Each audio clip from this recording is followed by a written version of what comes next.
Welcome to the Banker Lamp. Please enjoy the video. In this video, I will explain how to play Clash of Clans on PC using hardware virtualization. This powerful technology is the only way to achieve optimal performance and a seamless gaming experience. By leveraging your computer's hardware, you can run Android emulators with remarkable speed and stability. This ensures your Clash of Clans battles are fluid, responsive, and incredibly enjoyable on a much larger display. Get ready to command your village like never before. Before diving into the game, you must first enable hardware virtualization in your computer's BIOS or UEFI settings. This crucial step unlocks your processor's full potential for running virtual environments.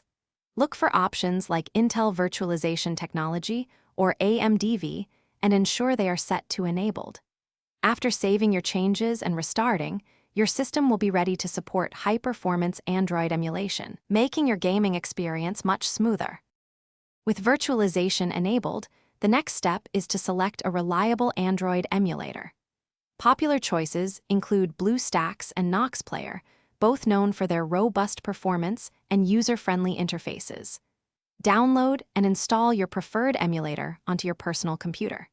During setup, ensure the emulator is configured to take full advantage of your newly activated hardware virtualization. This optimization is key to achieving the best possible frame rates and responsiveness in Clash of Clans.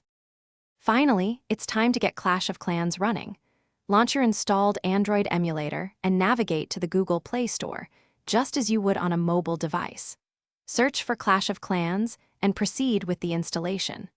Once the game is downloaded, open it and log in using your Supercell ID to retrieve your existing village and progress. You are now ready to enjoy Clash of Clans on your personal computer with superior performance, thanks to hardware virtualization. Thanks for watching. If this was helpful, leave a like and consider subscribing. See you next time.